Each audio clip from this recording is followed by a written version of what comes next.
Hey, what's up, guys? Doing part two of the Great Comic Book Purge today on December 30th, 2019.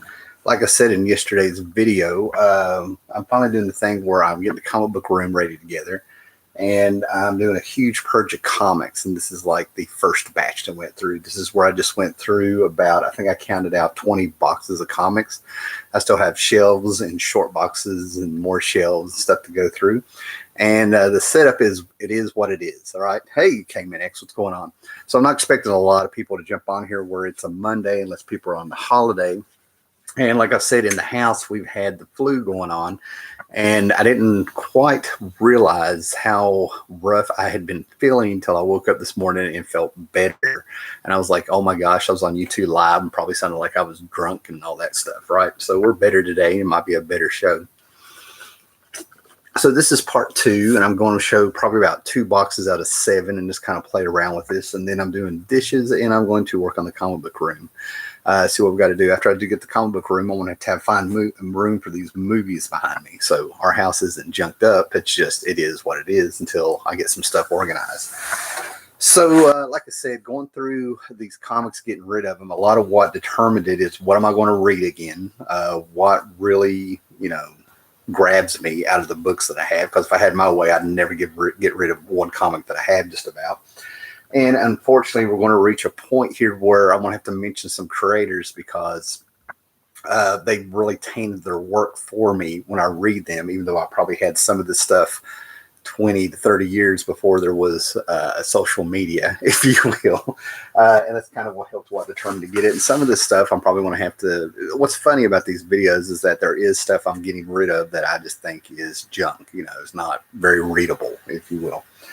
So yeah, we'll see how it goes there, right? And I appreciate the people that have popped in. Like I said, we're in the middle of probably the last work day if people get the time off of the New Year's. So we'll just jump right in here for you guys, right? So one of the things I'm getting rid of that I never thought I would get rid of right off the bat is a lot of Gail Simone work. And it's really odd with her work because Gail Simone has really wrote some stuff that is quite enjoyable, sometimes really deep and nice little takes on characters and stuff, right? But, if you follow her any on Twitter and you see some things that goes on, and she's one of these people that really blows my mind with her Girls and Refrigerators website that talked about how women uses plot devices, and they get the actual name of the website or whatever it was that got her noticed. Was the fact that Kyle Rayner's girlfriend was stuffed into a refrigerator after she was killed, or that is what killed her in Green Lantern. So I'm not saying she didn't have any points or a platform or anything substantial to say, but it's sort of like she was one of those people that lives off her past glories. And if she put as much effort into her work as she does on her online services and stuff, I think a lot of her work would be better. Then there was the time that she was let go off the book of Batgirl, and I have totally been there with certain creators leaving books and flipping out myself like, oh, this is going to suck. But she played a card that is just unbelievable to me to remain on there. When you inadvertently or advertently or do it on purpose or won't acknowledge that it happened, sick your fans on people online and stuff. It's ridiculous. Hey, the comic room is here. Great. So that's enough of the online drama, man. But I'm going to be getting rid of a lot of the Secret Six, which was a fantastic series. I got the miniseries that came out of Villains United, which was really great. What she did with Catman, elevating him as a villain who went toe-to-toe with Batman. I think he actually beat Batman. But there's a few times where she went a little overboard. She had him return to the wild. He was running with lions. It's like he was becoming a cat. But there was a scene that broke it for me where she went too far, where a Catman actually got spooked or scared, and he jumped on the ceiling, and he was able to hang on the ceiling by his claws. And I'm just sort of like, yeah, that's a little much. So I was like, holy cow. But overall, the series that she did, she ended up having, I think it was 2 sets of miniseries that came out of Villains United. What she did with Ragdoll, I think it's the 3rd version of Ragdoll or something, was pretty cool. She had a really sick and twisted villain who she was Ragdoll's sister, and she lived in a trunk because of the crazy things that their dad, the original Ragdoll, did. And you know, she played around with some stuff, so it was quite enjoyable.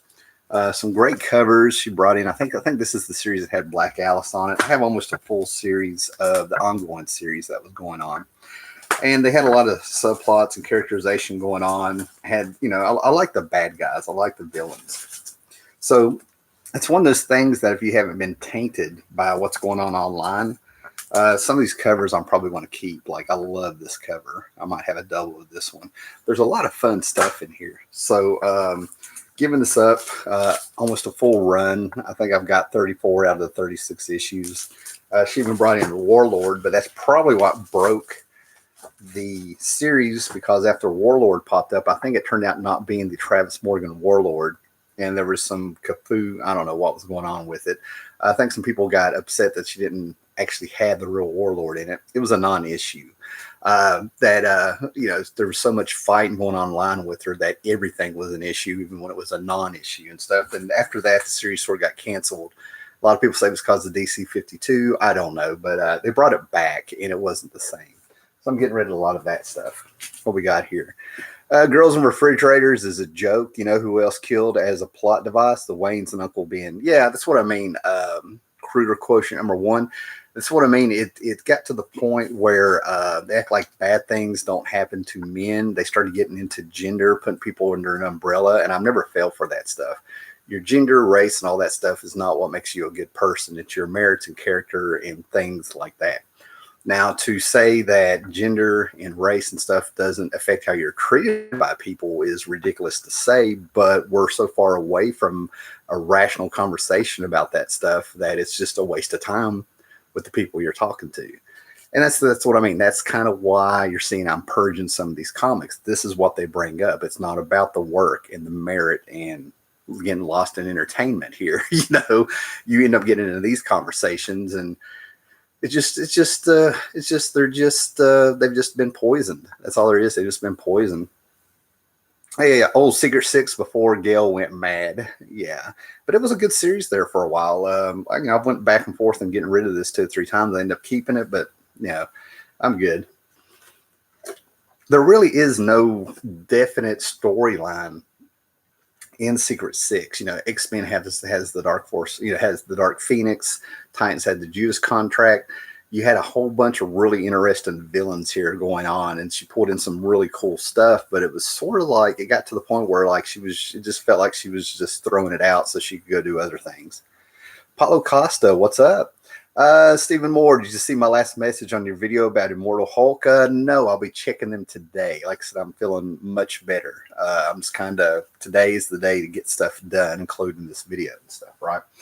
But I appreciate commenting. We'll get on there and y'all check them out today, man. I think maybe I did see your comment. Was the comment about how the last 2 issues of Immortal Hulk went SJW? Because I heard through the grapevine, if you will, never really checked it out, and I'm not invested in the series, that it went full SJW or something, and they lost half their audience. Okay, yeah. Well, thanks for letting me know that, because I'd already kind of heard a few things about that. And for you guys that don't know, I've had Immortal Hulk brought up to me before, had my friends tell me about it, like it's that one really solid book that's out there with the writing there for a while. And I never fell for it, because the few issues I checked out, it's not that it was that great, it's that other comics are so low tier with what they're putting into it. It elevated that book. But the book itself, if you went back to the 80s and possibly the early 90s, every book that was on the shelves had that quality of writing and stuff. That's why it didn't blow me away. Yeah. Okay. Now here is like the biggest disappointment for me of the 2000 teens. You know, I've been seeing people doing years in review. I've seen all kinds of stuff where people are asking for the best 10 movies of the 2010s, the best comics of the 2010s, what was good about it and stuff like that. Well, this would be my number 1 on the series that let me down the most. And I'm a completist. There was 12 issues. I ended up skipping an issue, and I'm like, just get the rest of them, because I was getting the variant covers, collector's covers. I don't know what these are, but the covers are gorgeous, but I'm getting rid of them, right? But it was The Power of the Dark Crystal. This was supposed to be the direct sequel to the movie Dark Crystal. They said that they had taken notes and ideas and stuff from Jim Henson to do this series. That's a great cover. Like I said, I love these covers that I got here. And it turns out it was some people remembering conversations from almost 40 years ago and stuff, right? And this thing was horrible. Horrible. I couldn't finish it. My friends in real life who were getting this series were like, what is this? I mean, they were freaking out. And I actually was just going to keep them for the covers.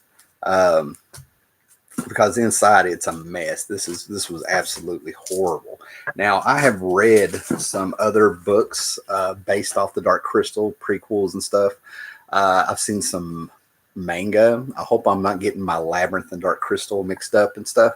And they were fantastic. So it blows my mind that this came out and it was a mess. And then we got the Netflix series, which is why I think really pushed this book. That was really well done. So that was just a big disappointment in 2010s. Here we go. Stephen Moore. I didn't like Doomsday Clock either. Bad times when even Jeff Johns' writing is going the same way. I just sold my full run of Warlord comics. And Paulo Costa. Even if there hadn't been delays, Doomsday Clock couldn't have been told in 6 issues. Could have been told in 6 issues tops. Maybe I'll do some talk about Doomsday Clock because across the board, Jared Osborne, if you watch his channel, like, again, my friends in real life and stuff, it was a good effort by everybody involved. They were putting a lot into it there. You could tell, at least for the first, for the sake of this video, just to move on, like the first 8 issues, they were putting in a pretty good effort. They had some direction going. They had some tension, but it is not a sequel in my mind. That, to me, that has nothing to do with Watchmen, the series itself. So we'll get in there. Now we're getting into some stuff that's not a big deal. I just sort of had them and held on to them because they're Bronze Age stuff. We got some Marvel Premiere issues with the Torpedo.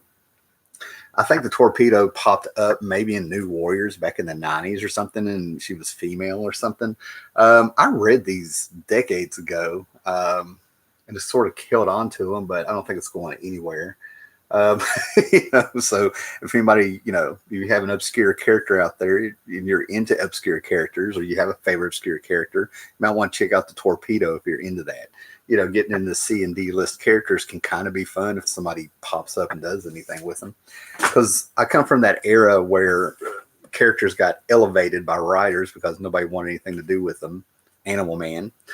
So before Grant Morrison got an Animal Man was just sort of laughed at. I was a fan because I found him in Action Comics by Marv Wolfman and Gil Kane with the Forgotten Heroes storyline back in the 80s. And he popped up a few times in Crisis on Infinite Earth. Then he took off with Grant Morrison and became something people wanted to get a hold of. So yeah, I could just see somebody doing something with the Torpedo.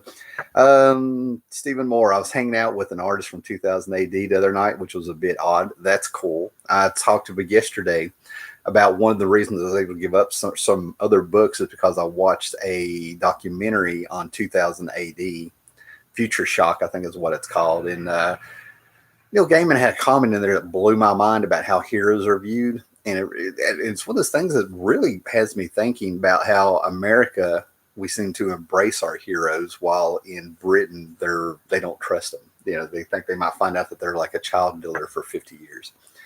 Paulo Costa. In the New Warriors, it was a new Torpedo called Miki Musashi. The torpedo that abused in those Marvel premiere, Brock Jones, appears in Rom and is later killed by the Dire Wrath.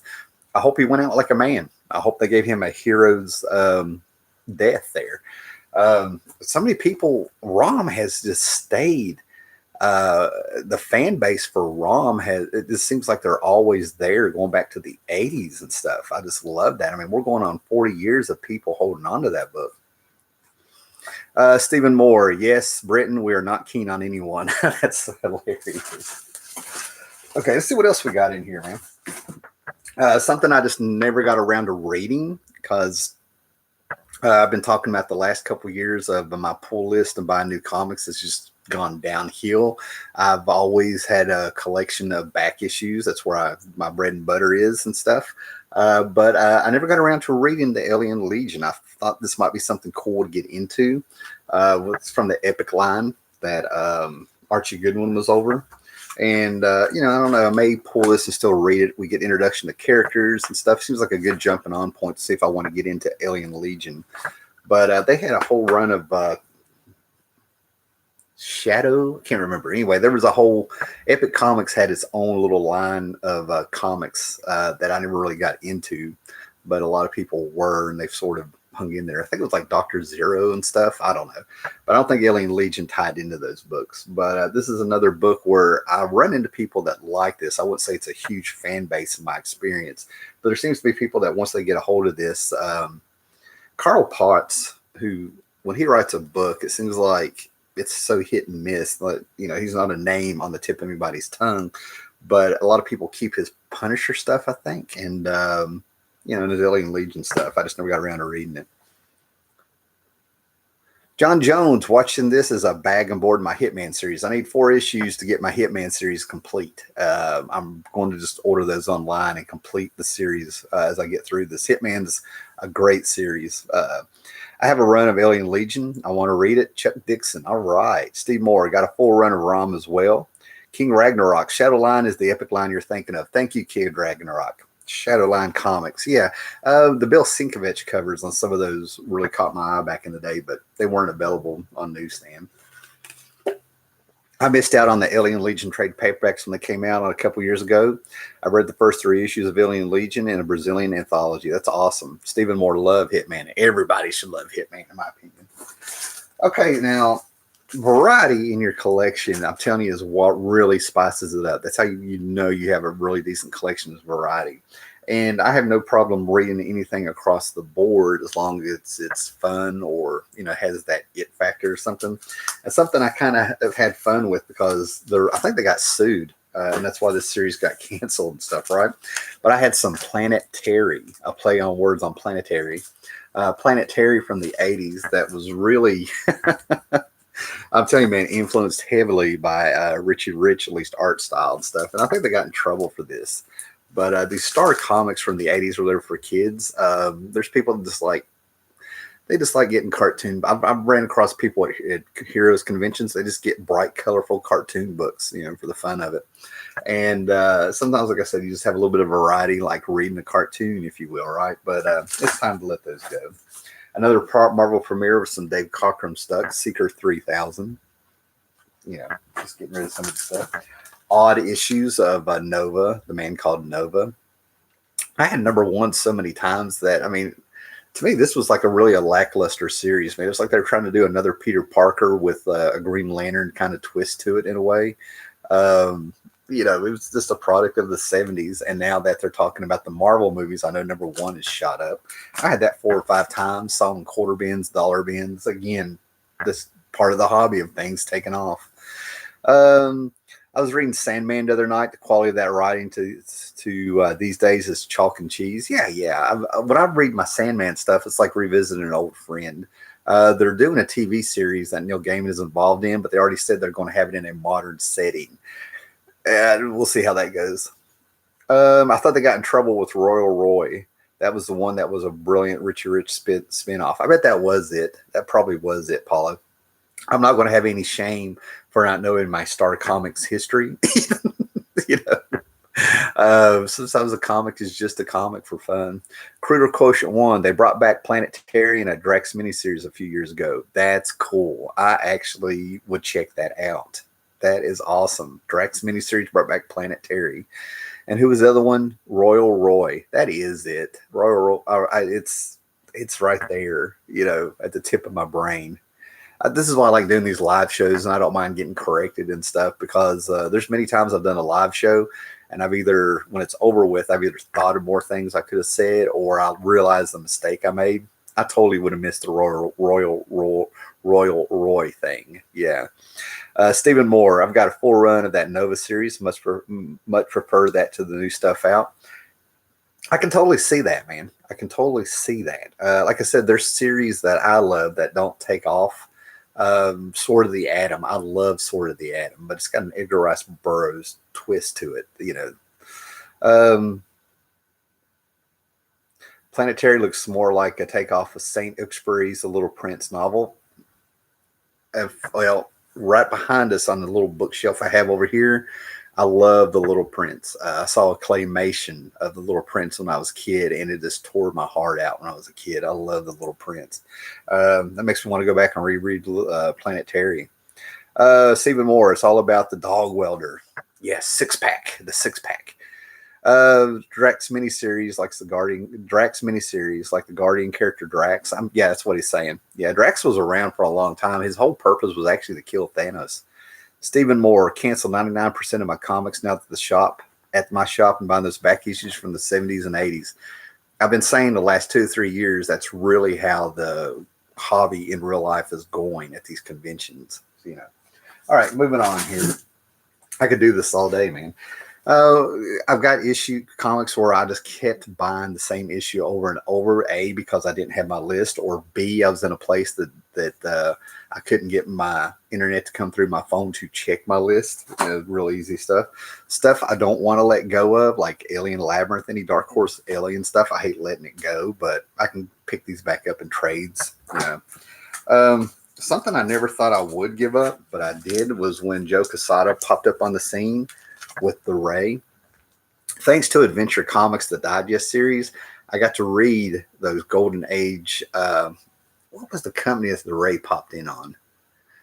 I grew up in an era where we had the Adventure Reader's Digest that would reprint old Silver Age Legion superhero stories and Golden Age, Bronze Age Spectre stories, and they would throw in the Ray and a few things. And at the same time, Roy Thomas was bringing in the Freedom Fighters and All-Star Squadron, bringing back all these quality heroes and all these companies that were from the 40s that weren't DC when they were National Periodic, and kind of reintroducing them and tying them up. And basically, All-Star Squadron was a love letter to Roy Thomas's Golden Age comics love, where he actually made a continuity with it.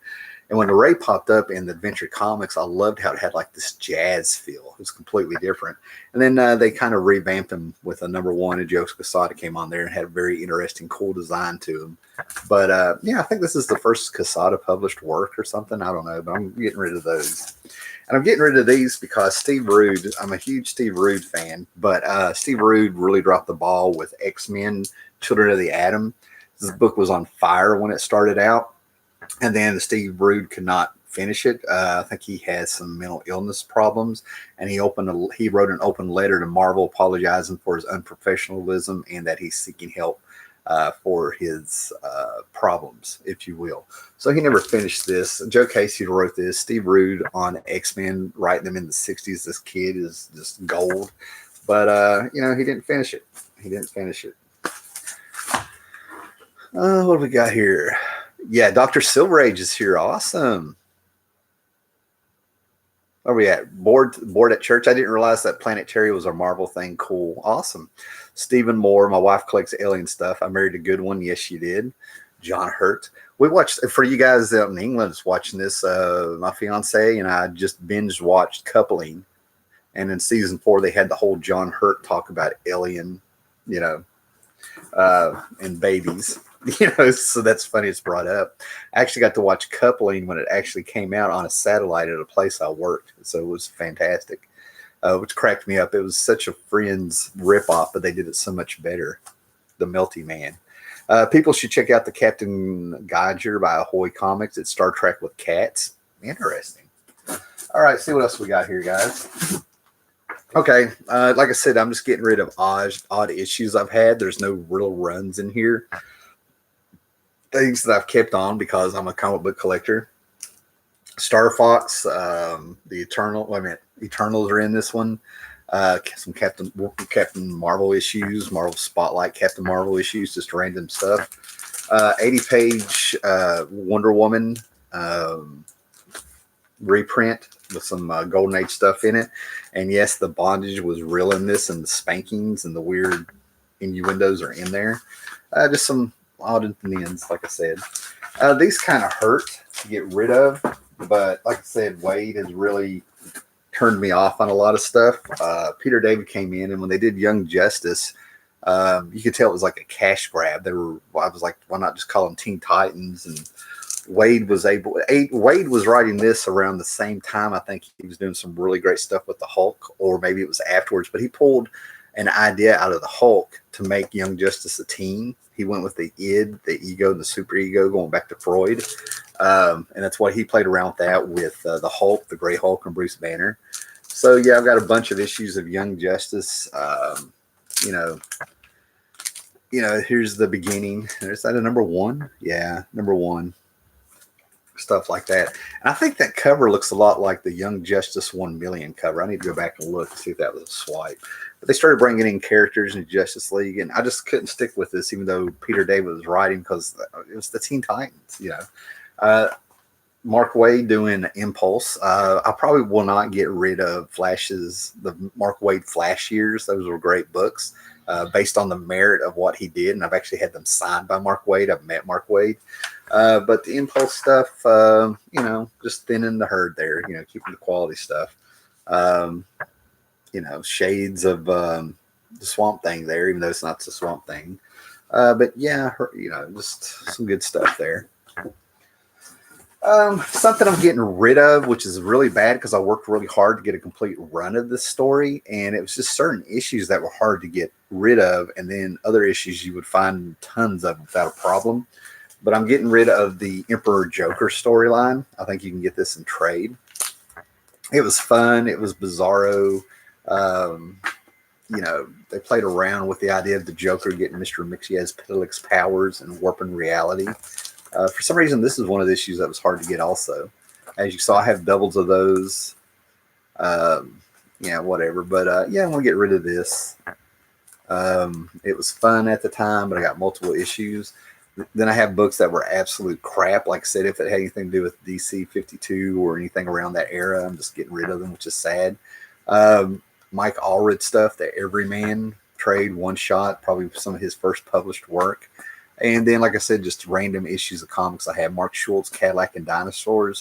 Can't believe I'm getting rid of this, but I think I can get some of his better stuff in trade. What we got here?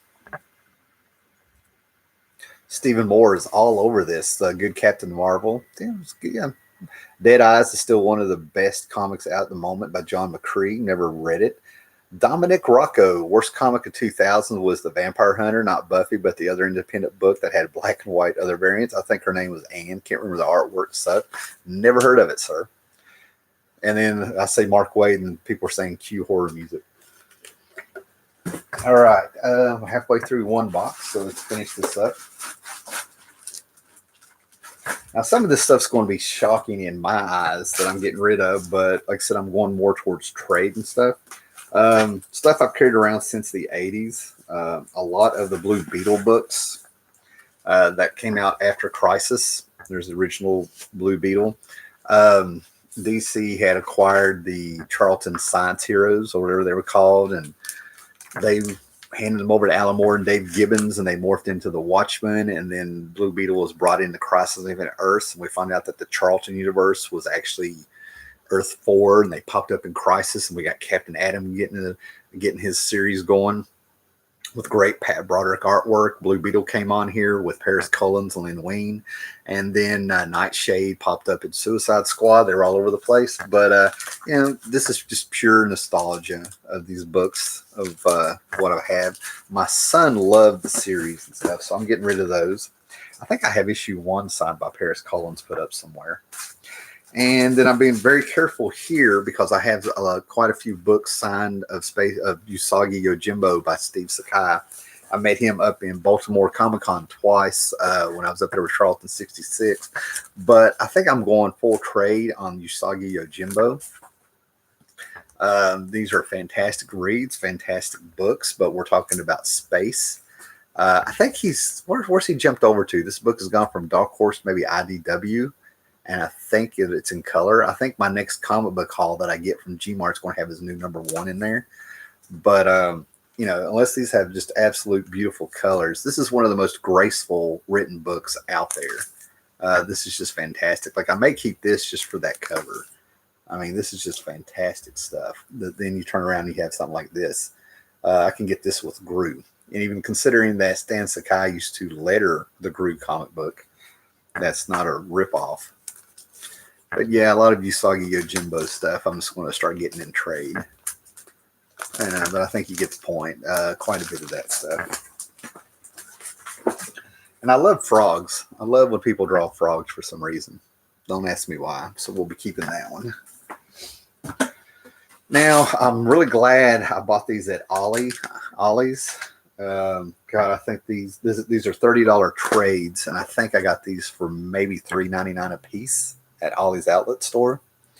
And this was absolutely horrible. I could not finish them. I tried to stay in here, but it was almost like they knew the line of comics was going to end. This started out as the GSA with James Robinson doing the art or doing the writing, and they were playing around with the characters. It was very slow paced. And all of a sudden, it became Earth 2, and it was just sort of like, what all can we do with these characters? The pacing is too fast. There's no characterization.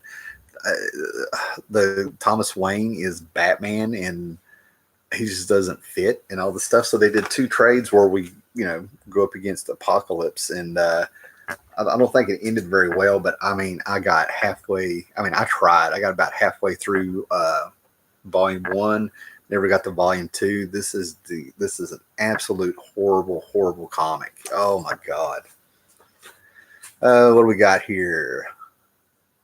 Stephen Moore, The Smell of Old Comics. Dr. Silver Age. I enjoyed that Blue Beetle series for the most part. It was just great to see the character in a regular series. I was really excited when the question jumped in there on the series, I remember. I bet I was like about 15 or something when that happened. And that's, of course, before Denny O'Neil and Dennis Cohen got a hold of the question, started doing their things on there.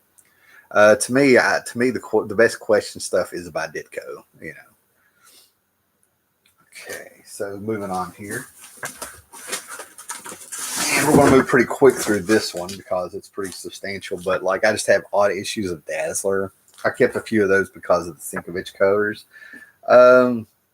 This was a mistake. I think I was at a flea market for this one. I thought this was the actual issue with the Frank Miller cover of Spider-Man and Doctor Strange.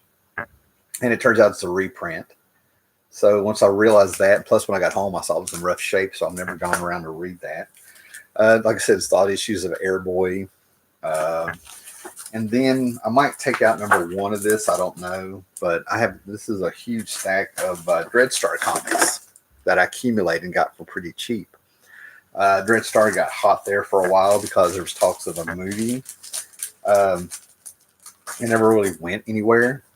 And I tried to read some of these, and I'm a Starlin fan, but this is just too out there. I think I don't know. I didn't feel like it had a purpose. It was sort of like I'm writing a story. It sort of indicated that it was a story in a bad way. I don't know. People love it. It's got its fans. It's ravenous. So yeah, I'm getting rid of those. And then Kamiko. I hate getting rid of Kamiko books, but I got to be real. I can probably get a lot of this stuff in trade by now. But I've got some original Matt Wagner Mage books from Kamiko. I got some of the Image reprints and new stuff that came out. And I'm pretty sure I can just get these in trade. Mage has a very huge cult following, and it's one of the books I never thought it would have a cult following. It's all about reincarnation and Excalibur being a baseball bat, but I can't believe, I think the guy drew the main character, Matt Wagner drew the main characters himself, and he's balding, he's middle-aged, he walks, it starts out with him having like a divorce and stuff, so I get the everyman feel and the grittiness. I love to rock, but I think I'm going to be sticking with the Silver Age stuff. And like I said, just odds and ends here. Sherlock Holmes book that went nowhere with Dynamite. Dynamite is the new gold key, or it was. And then some random Chuck Dixon stuff out there. Charles Dixon. So that's the first book here. Dr. Silver Age. Couldn't follow that World's End stuff. It was horrible. I agree with you, Ditko's question being the best version. It's just pure. It's just so pure. And then you go from the question to Mr. A. Good stuff. Mr. A is one of those books that, one of those characters that his hypocrisy just sets me off. That book gets me so worked up. Stephen Moore got a full run of Dreadstar to read as well. Mage is my friend's favorite book of all time. That's what I mean. People who love it, love it. I think it's just people can identify with that character depending on what they went through in life or, what they're reading and stuff. I picked it up because I saw the freaking T-shirt everywhere. There was for a while there was people wearing Mage T-shirts, and I was like, "Is that supposed to be Shazam? What are they doing? What are they doing?" So yeah, and then all of a sudden that lightning bolt was wore by Batman also. All right.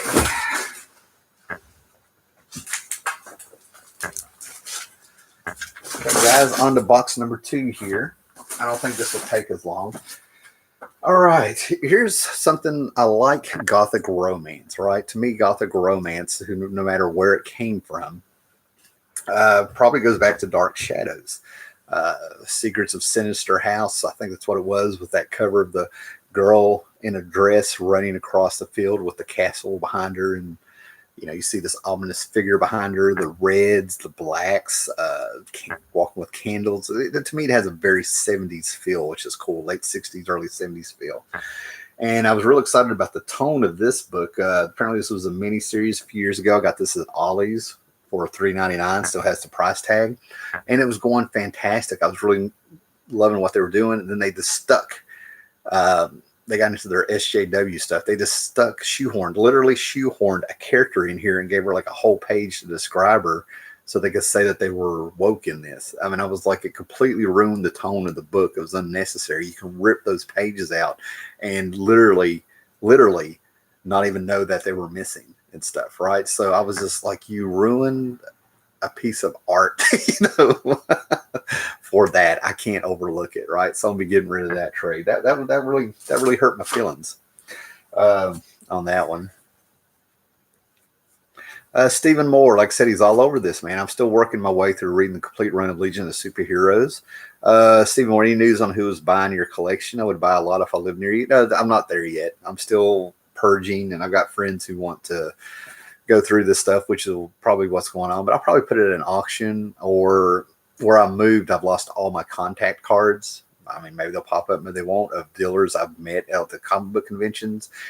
If they give me a good price, I'll just sell it all at once. I'm really not into piecemealing this out. I just want to get rid of it so I can have room in here. Okay. And then I'm getting rid of stuff that's in bad shape, where I bought it for nothing and wanted some extras and stuff here, right? 247. This is just in horrible shape, but when I had my appendix took out when I was a kid, this Avengers story, the Eternals, was brought to me by people. All kinds of people started bringing me comics and stuff while I was in the hospital. So this is one of those stories that, I'll pick up this issue every now and then, but it's in horrible condition. Getting rid of more Jeff Johns stuff here, it looks like. I was on board with the Teen Titans when he took over with them, and now I'm just keeping certain storylines, but getting rid of a lot of this volume of Teen Titans that came out with the year 1 storyline and everything after that. And to me, what happens is that I don't know if they're going for nostalgia or whatever, but they start rehashing storylines where you can go back to the Teen Titans, what was it, issue 49 and 50, 51 of the first volume. That whole first volume of the Teen Titans is very interesting because it would get canceled and restarted, and they would just continue the numbering. But they had the Teen Titans versus the West Coast Titans before. It's been done. I've seen it. But yeah, I just really didn't like what was going on here when they started the year 1 stuff and things they were trying to tie over, tie some continuity together that I don't see what they did. You come to find out that the Raven, I don't know, a lot of people, I'm not going to get into it. I could get into it. Rob Liefeld on Teen Titans cracked me up. Yes, things like that. Now, I hate giving these up because they have a very cool Captain Carrot and the Amazing Zoo Crew story going on in the back of the book for a few issues, and they just really went full Watchmen on it. I mean, like it was like coming on. And of course, they brought in the Doom Patrol and things like that. So yeah, they just sort of lost their way there, in my opinion. Now these hurt because I said I might keep the spooky issues, man. But I'm getting rid of a bunch of Harvey comics from the 60s here. I've just accumulated over the years. Here's the original Hellboy for you people that don't know. Hot stuff, Just joking, a joke. But yeah, TV Casper books, little dot things I'm just never going to read, and I'm just keeping them, because they were fun. Casper and Nightmare. A lot of people don't realize that there was a ghost horse. Hair Bear Bunch. Absolutely loved that cartoon when I was a kid with Hong Kong Phooey. Just getting rid of, like I said, just making room. Harlem Globetrotters. This one hurts. I would go around as a little kid and try to whistle the Harlem Globetrotter theme song. And some more young romance. I know people do it online already, but I would love to go through these books, take certain panels and be able to scan them and put in my own little words here, make jokes of them. And some war comics from Charlton Comics that are beat up.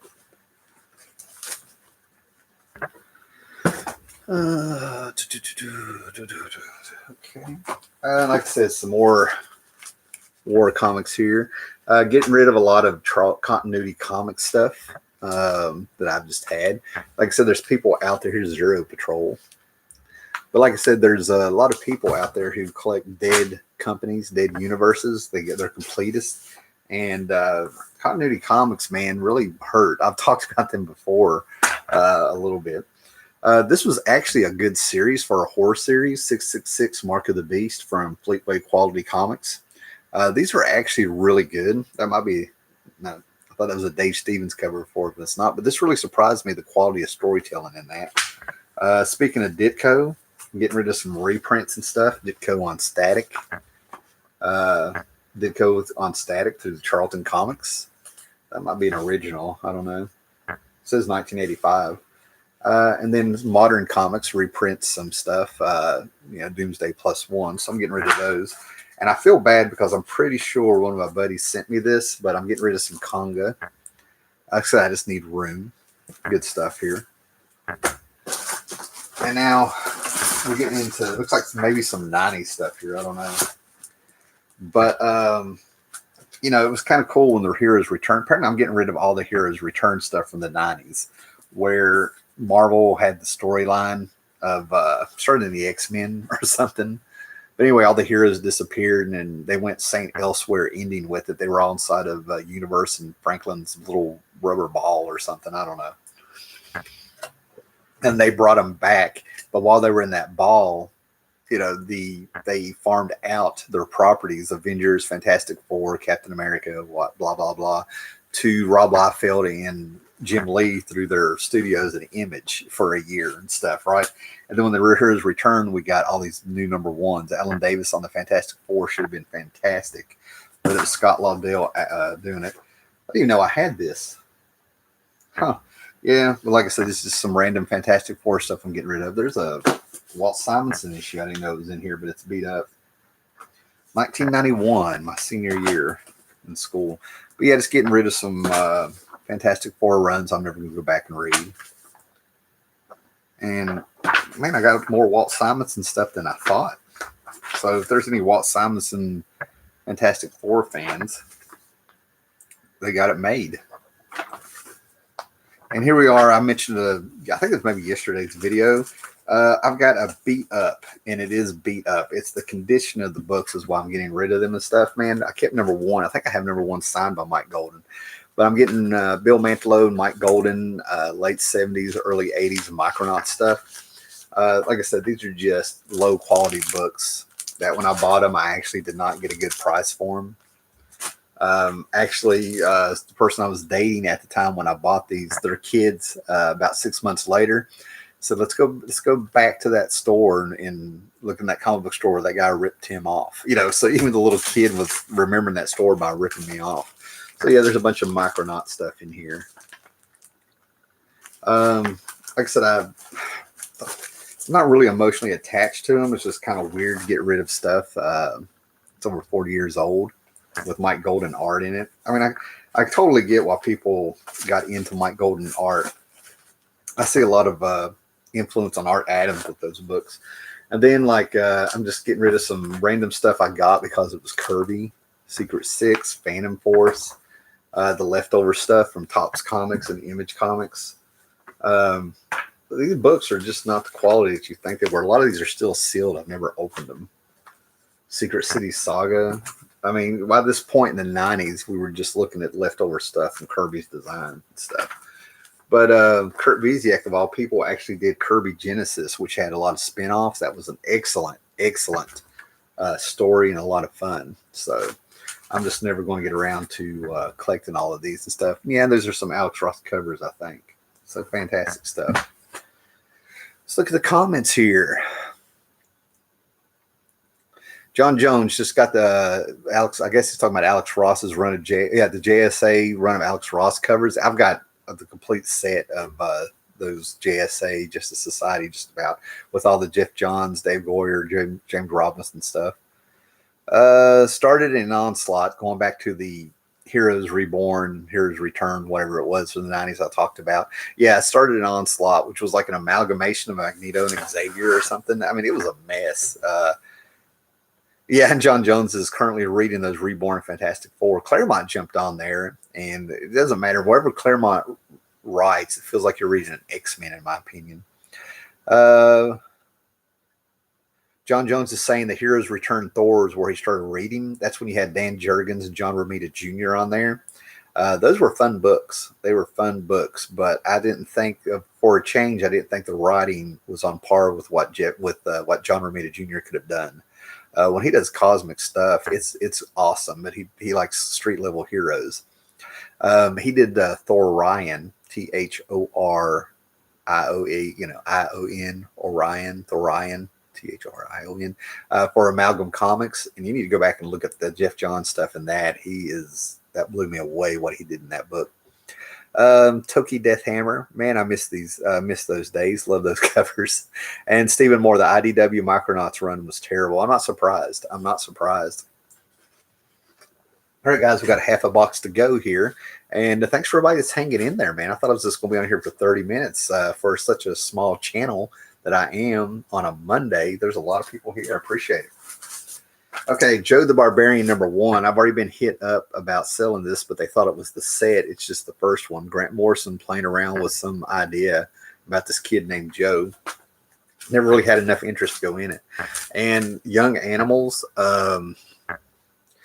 I absolutely love the idea that Jared Way of My Chemical Romance has come into comics, and he loved comics. He had the Umbrella Academy and stuff, and he's got a unique vision for comic books, right? But this Doom Patrol and some of the things he was doing, not for me, and I'll just leave it at there. Great Brian Boland covers and stuff, but it's almost like this stuff doesn't have a blasting cap to make it pop. You get what I'm saying? Great craftsmanship, good idea, got the vision, it's got a lot of ingredients in there, but there's nothing to make it pop, in my opinion. Like I said, just random comics. Manhunter with an Identity Crisis crossover. Adam Strange miniseries for when DC was starting to lead up to, what was it? Final Crisis, maybe? Identity. There's so many crises, But anyway, and again, it's one of those things where it'll pop in my head what it was, but it was so cool to see Adam Strange back and stuff back in the day. And I'm not saying these are bad, but Pascal Ferry's art is fantastic in these. Flashpoint, getting rid of Flashpoint, that was the beginning of a lot of bad stuff. And some random free comic book day stuff out there. But yeah, I'm getting rid of Flashpoint. I have all the issues and all the stuff going on, and just a waste. I could talk about that. Final Night, never got around to completing it, and it's pretty much the forgotten crossover event, of the 90s there, where they redeemed Hal Jordan. And, I don't need another retelling of Superman's origin. I think a lot of these are variant covers or something, but Jeff Johns and Gary Frank came on, the guy who were doing Doomsday Clock that we talked about at the beginning here, turned around and did a retelling of Superman's origin again. Mark Waid a few years ago had just done a retelling of Superman's origin, which I absolutely hated. So that's probably why I jumped on board on this one, because, I'm like, wipe out what Waid did. That was the first work that Mark Waid had done that I did not like. Superman is not a bully, and he came off as a bully in those books. I've already forgotten what that series was called. It's forgotten about. Nobody really cares to remember it, and if they do, it's because they're a Wade fan, I think. But yeah, we don't need another retelling, another Man of Steel. Dead Boy Detectives, I never really, this is a spin-off out of Neil Gaiman's Sandman. I never got around to completing it. Like I said, it really hurts when I let go of Vertigo books. We got here to prove that comment. Everybody took a vacation day to be here. Besides, we're all killing time until we eat shrimp and drink low quality champagne tomorrow night. Stephen Moore, bring back old Vertigo. You'd have to have Karen Berger to have Vertigo. If they don't have Karen Berger, they don't need to even try. Stephen Moore, what are they doing to Superman at the moment is disgusting. I'm not there. I've said it before. Michael Brian Bendis is the I told you so writer. People want, I think his crime comics are fantastic. When he writes cops, he's fantastic, but when he gets a hold of superheroes, it's a waste. And anytime, and I'm one of them, anytime anybody gives Bendis a chance, that they're disappointed and their friends are going, told you so, so. John Jones, can we just agree that John Byrne Origins is the best they have done? Yeah, I totally agree with that. The only mistake with that was taking out Superboy. And that's because he was being a purist. John Byrne was being a purist going back to the actual origin of Superman, and there was never a Superboy mentioned. That was probably their one mistake. Albert Bailey, found any All-Star Westerns? When will you sell those? I think I showed one or two yesterday, or maybe it was Weird Western Stories. I don't know. We're going through the boxes. We're going to cross them. We'll do it. Maybe I'll put a few on eBay. I don't know. Cannibal Jones, not to change the subject, but I'm curious as to what you thought about the Spirit movie. I really like the movie, but I never followed the comics. Cannibal Jones, your question is just amazing for it to come up today, because last night the fiance and I, she has the flu and I haven't been feeling well and stuff like that, I used that Spirit movie to go to sleep, and it came up on Amazon Prime maybe. Plus, you see this rack of movies that I'm looking at right here, that's all my superhero stuff. Well, about 90% of it. And the Spirit is probably like on the second shelf from the bottom. I use that movie to fall asleep to, because what Frank Miller did is that he got into a minimalist approach to it. He wanted to just be able to tell a story, and he made the people take out more and more background and details. And for some reason, it does this weird thing where it puts me in the alpha wave zones, or whatever it is that you use to sleep, and I will zone out and I will fall asleep. I think it's a mockery of what Frank Miller did to the Spirit in that movie. But it's got some redeeming qualities. I've got a book over either here or here about the art and the costumes and stuff of the Spirit and stuff. It was so good to see the femme fatales all pop up, Sans Serif and all of them popped up and stuff like that. But it's one of the better forgotten comic book movies, in my opinion. But we used to go to sleep last night. No joke. I slept on the couch and she was in the bed, but it's what did it for us. I got it because, like I said, it's so cool to see a Sam Jackson performance. I mean, he showed what the octopus looked like, and in the magazines and stuff, he was just a pair of gloves. But he got all the femme fatales in there and did it right. I mean, a lot of the stories that I liked with Denny Colt was the fact that the femme fatales and him would be going at it. It was one. It's. I could go on and on about it, but we'll move on. Okay, where are we at here? Hey, Solid 4-String Benz is here. What's going on, buddy? Good to hear from you, Shannon.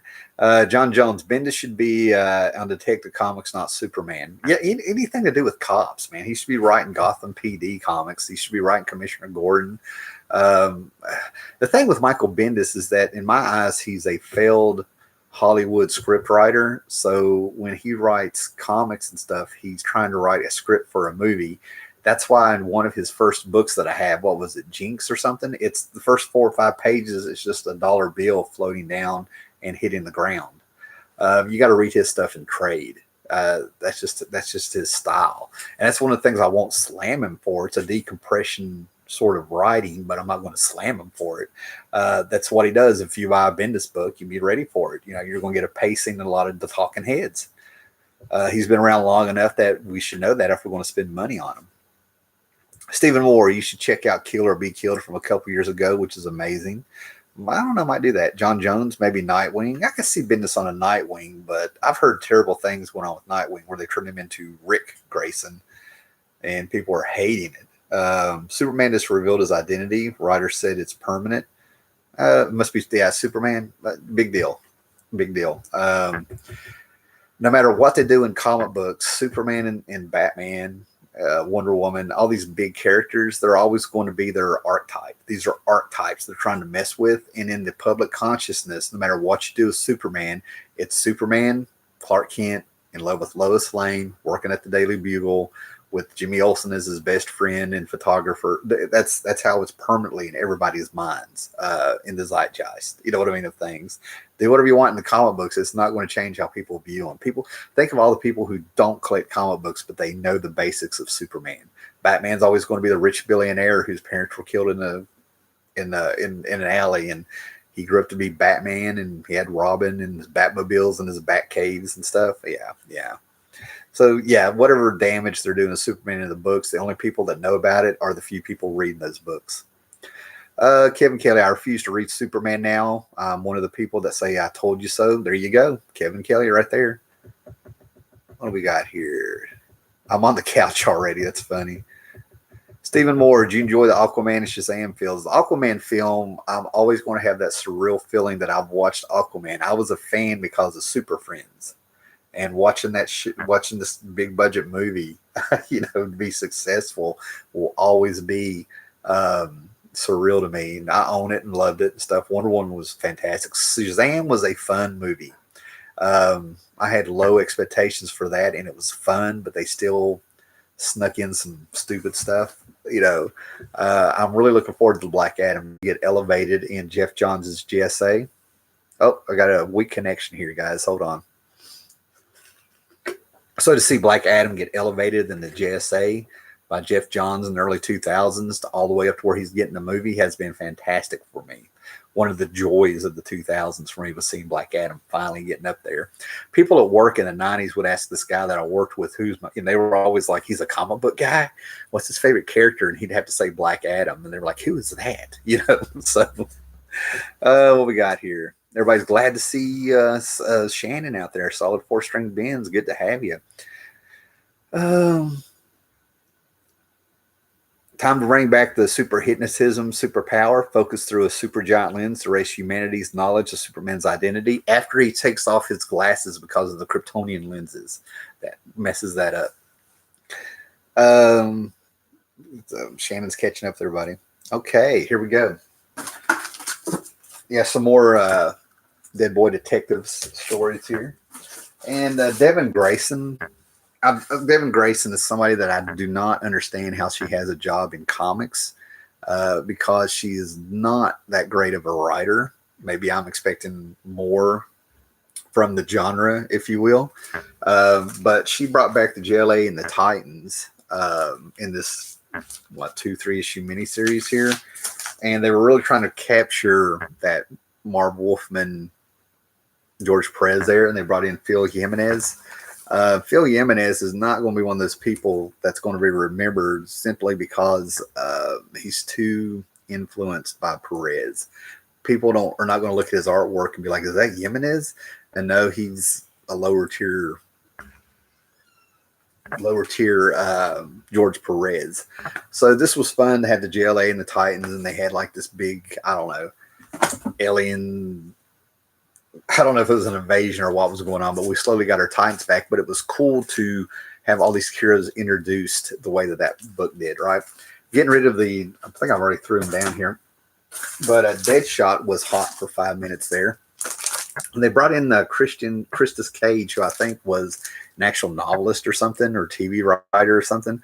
And they gave Deadshot a 6-issue miniseries that I was on top of. And of course, they changed the mask and redesigned it, which was unnecessary.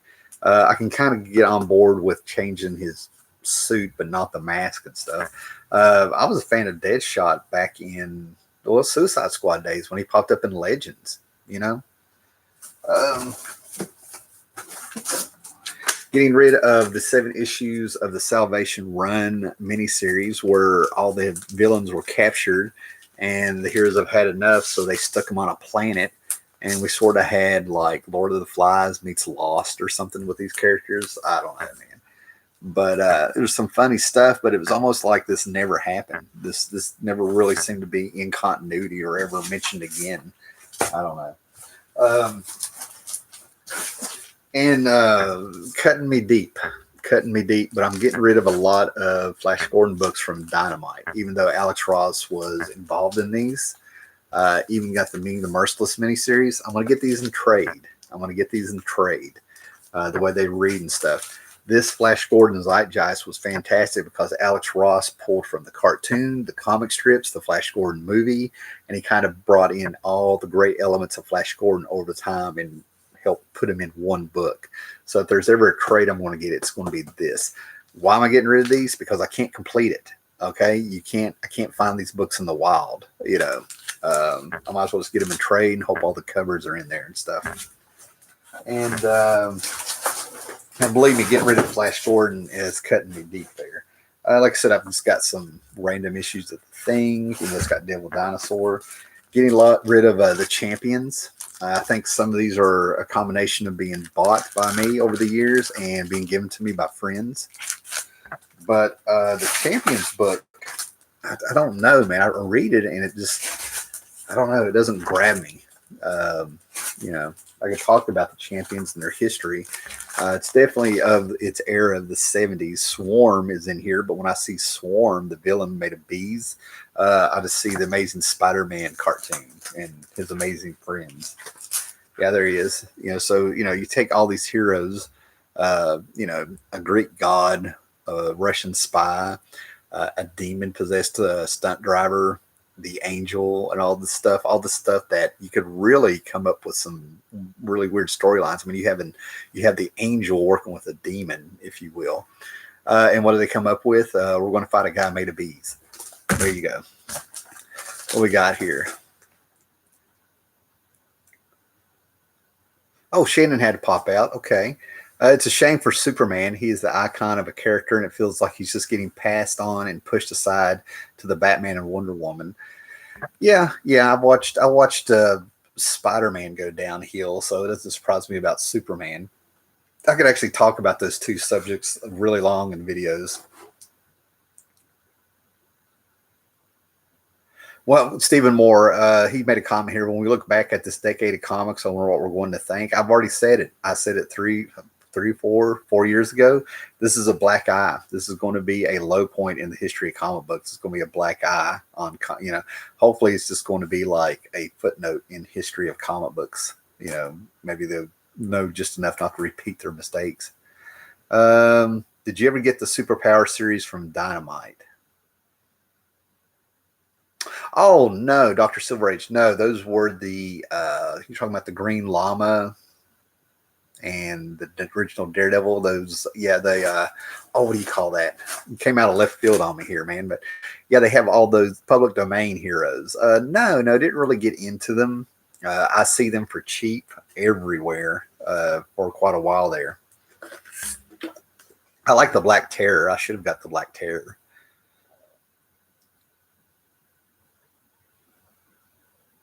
Stephen Moore, do you like Alan Moore's top 10? I think I've done a whole video on it. I love his top 10 stuff. Actually, he has a hardback about the origins of the city, but it's called the Top 10 The 49ers. It's a one-shot hardback. One of Alan Moore's greatest works, in my opinion. So, yeah, you got to get that. So, guys, we're getting into this Bronze Age stuff I'm getting rid of, and I think it's a little bit of suicide to get rid of anything Bronze Age right now. Because that stuff's going to be drying up. But like the TV show fell flat.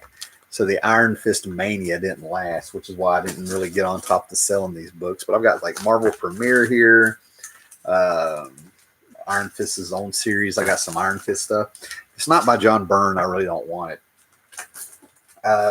Getting rid of a bunch of Defenders. I love the Defenders, the Steve Gerber Defenders. But I really think the first 2 years, maybe the first 30 issues, I had to really pick a number.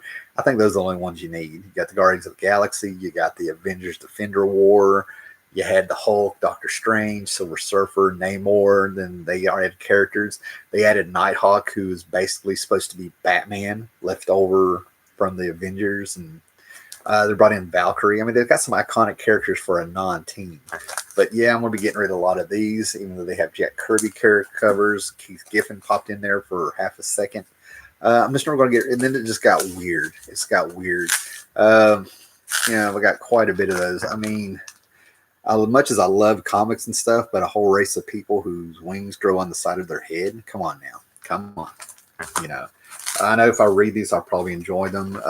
They came up with plot devices to have the Hulk be part of the team, like Doctor Strange. He could see Doctor Strange's going into the astral plane and stuff like that. Some of it's just too far out there. And then there's stuff like this miniseries of the Eternals was actually very good, but they threw in Wolverine and stuff, and the annual and stuff.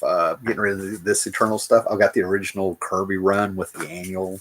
I really feel like that's all I need. I mean, but like I said, a lot of this stuff is good, but now that time's gone by, I don't need it. And that's the boxes, man. So see if there's any more questions. Because like I said, I got some stuff here to do today now that I'm feeling a little bit better. Iron Fist went very woke in the TV show. We see where that went. Are you selling those comics through eBay or just out of your home? I'm thinking about taking them to an auction, Dr. Silver Age. But I'm playing around with the idea of eBay if there's enough interest here, or you can contact me yourself if there's something you see and make an offer. I know you. That's what's different. You can get a hold of me through Facebook and stuff. I'm not really wanting to tell everybody that's watching this to get a hold of me and let's do it that way. I'm just not going to have the time to really do that for everybody and package them and stuff. Like I said, I've just moved in the last 3 months. I got rid of all my boxes and stuff.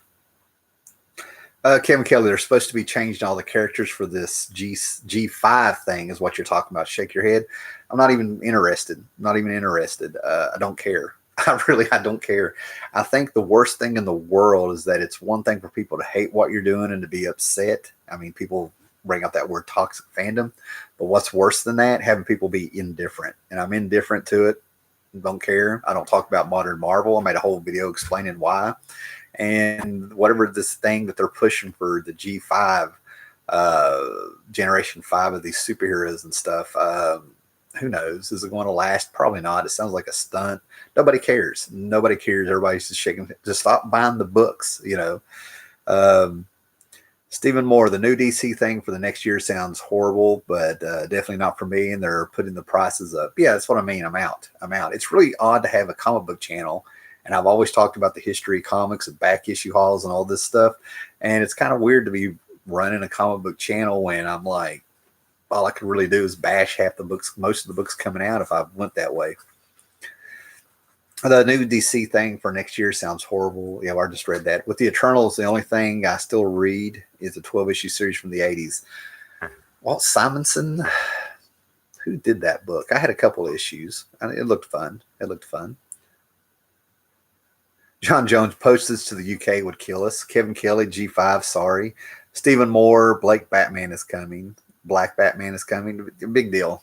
Batman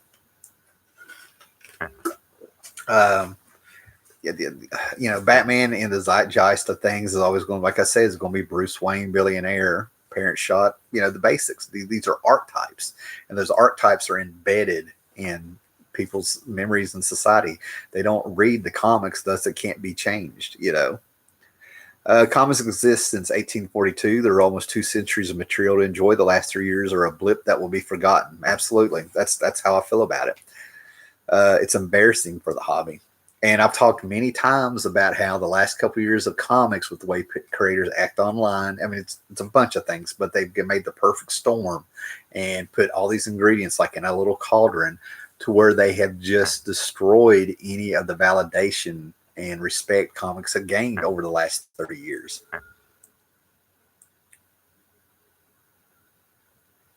Back issues are where it's at. I'm buying almost exclusively Silver and Bronze Age books to fill the runs in at this point. Yeah, that's kind of where I'm at, filling runs in general. And it feels really strange to be getting rid of Bronze Age stuff because that stuff is going to go up. But like I said, it's all about space, what I'm going to read. Sort of having standards. I don't have time for mediocrity anymore, never really did, but I've held on to it. So I don't want to be a hypocrite. Okay, guys, I think we've done well. Like I said, I've got to get on with my day and do some things.